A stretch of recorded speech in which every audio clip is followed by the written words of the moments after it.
हे सोम, आप प्रकाशमान हैं। हम प्रतिदिन आपसे मित्रता करने के लिए इच्छुक रहते हैं। आप उन सभी का नाश कीजिए जो हमें सताते हैं। हे सोम, आप चमकते हैं, आप उजले हैं। हमें दिन रात आपका साहचर्य प्राप्त हो। दूर से ही चमचमाते सूर्य की तरह आपको भी दूर से देखा जा सकता है।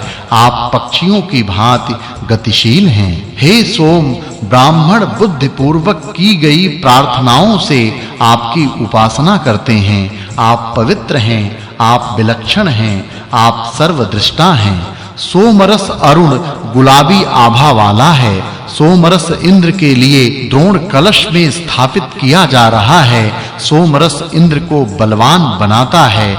इंद्र उस सोमरस को पीने के लिए सदन में श्रेष्ठ स्थान पर प्रतिष्ठित हों। हे सोम, आप तृप्तिकारक हैं। आप हजार धाराओं से झरिए। आप सभी ओर से सब प्रकार का वैभव हमें प्रदान करने की कृपा कीजिए। पांचवा खंड। हे इंद्र, यजमान अपने दोनों हाथों से पत्थरों को कूट-कूट कर सोम रस निकालते हैं। आप उस सोम रस को पीकर आनंदित हों। आप इसे पीजिए। आप अश्वों के स्वामी हैं। आप हमें भी अश्व जैसा बल प्रदान कीजिए। हे इंद्र, आप अश्वों के स्वामी हैं। आप ऐश्वर्यशाली हैं। आप सोम रस पीकर प्रसन्न होइए। आप अपने सुंदर घोड़ों को रथ में जोतिए। आप प्रसन्न होकर हमारे शत्रुओं का नाश कीजिए। हे इंद्र, आप हमें भी मदमस्त बनाइए। आप हमें भी प्रभावशाली बनाइए। हे इंद्र, आप धन के स्वामी हैं। आप यजमान की इस वाणी को सुनिए। वशिष्ठ ऋषि प्रशस्त गान करके आपकी अर्चना कर रहे हैं। आप उनकी प्रार्थनाओं को स्वीकार कीजिए। आप ब्रह्मवाणी और हवि को स्वीकारिए। हे इंद्र, सभी आपका महत्व स्वीकारते हैं। सब आपकी उपासना करते हैं। आपने अपने बल से दुश्मनों का नाश किया। आपने अपने श्रेष्ठ कर्मों से उच्च पदवी पाई। आपकी महिमा गाने वाले की सामर्थ्य शक्ति बढ़ती है। आप बहुत जल्दी कार्य करते हैं। आप जल्दी हमारी इच्छा पूरी करिए। हे इंद्र, आप पराक्रमी हैं। ब्राह्मण विनम्र स्वर में आपकी प्रार्थना कर रहे हैं। आपके उपासक विनम्र हैं। हम आंख बंद करके झुककर आपको नमन करते हैं। हे उपासकों,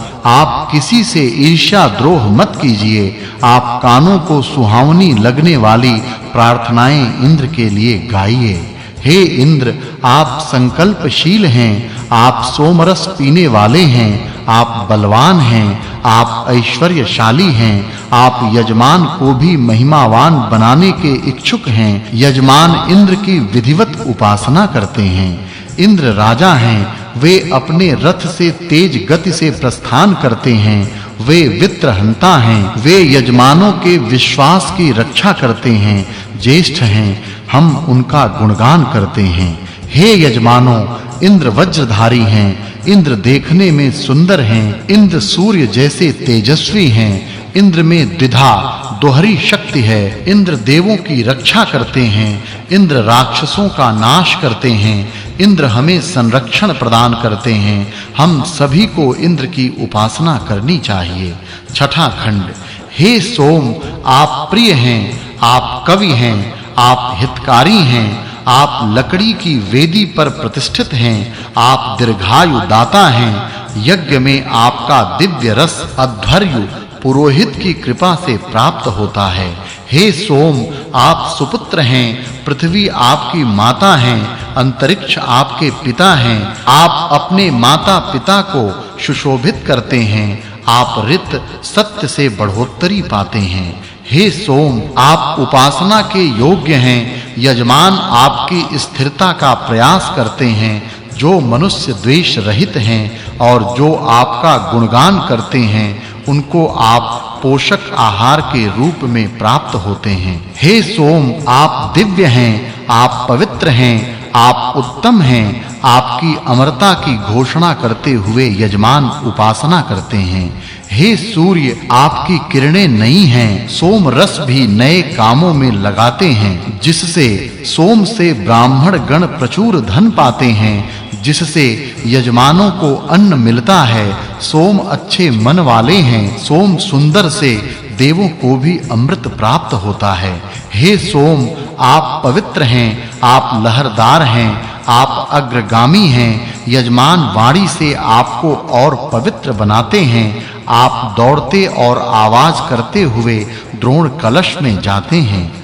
यजमान बलवान सोम रस को बुद्धि पूर्वक परिष्कृत करते हैं। सोम वन में क्रीड़ा करते हैं। समान स्वर में एक साथ बुद्धि पूर्वक प्रार्थना गाकर यजमान 3 बर्तनों में रखे सोम की उपासना करते हैं। हे सोम, आप पोषक हैं। आप जल में मिलकर रहते हैं। युद्ध में जाते हुए घोड़े जैसे आवाज करते हैं, वैसे ही सोम आवाज करते हुए तेजी से द्रोण कलश में जाते हैं। सोम स्वर्ग लोक के जनक हैं, पृथ्वी लोक के जनक हैं, अग्नि के जनक हैं, सूर्य के जनक हैं, इंद्र के जनक हैं, विष्णु के जनक हैं। सोम को परिष्कृत किया जा रहा है। सोम ब्रह्मज्ञानी में व्याप्त हैं, देवताओं में व्याप्त हैं, कवियों में व्याप्त हैं, ऋषियों में व्याप्त हैं, पशुओं में व्याप्त हैं, मृगों में व्याप्त हैं, बाज में व्याप्त हैं, गृध्रों में व्याप्त हैं, वनस्पतियों में व्याप्त हैं। सोम आवाज करता हुआ द्रोण कलश में जाता है। हे सोम, आपकी आवाज समुद्र की लहरों की भांति कर्ण प्रिय है। आप अंतर्यामी हैं, आप अंतर्दृष्टि वाले हैं। आपकी क्षमता असीम है। आपकी क्षमता कभी समाप्त नहीं होती है। बैल जैसे गायों के पास जाता है, वैसे ही आप द्रोण कलश में जाते हैं। 7वां खंड। हे यजमानों, अग्नि अकूत शक्ति के भंडार हैं। अग्नि बढ़ोत्तरी करने वाले हैं। अग्नि श्रेष्ठतम हैं। आप सभी अग्नि के निकट पहुंचिए। हे यजमानों, त्वष्टा बढ़ई जैसे लकड़ी को रूप आकार प्रदान करते हैं, तद्वत उसी प्रकार अग्नि हमें यश और स्वरूप प्रदान करते हैं। हे अग्नि, आप सभी सुख प्रदान करते हैं। आप देवताओं को भी संरक्षण प्रदान करते हैं। आप अन्न बल के साथ हमारे समीप पधारने की कृपा कीजिए। हे इंद्रों, यज्ञ में सोम रस की मदददायी बड़ी-बड़ी चमकीली धाराएं झर रही हैं। आप यज्ञ सदन में पधारिए और सोम रस को पीजिए। हे इंद्र, आप जैसे कोई अन्य वीर हैं ही नहीं, न ही आप जैसा कोई घोड़ों का पालनहार है, न ही घोड़ों का स्वामी है, न ही आप जैसा कोई बलवान है। आप घोड़ों से चलने वाले रथ में विराजते हैं। हे यजमानों, आप निश्चित रूप से इंद्र की ही पूजा कीजिए। आप उनके लिए प्रार्थना गाइए। इंद्र देवों में ज्येष्ठ हैं। आप अपने पुत्रों सहित उन्हें नमन कीजिए। हे इंद्र, आप शूर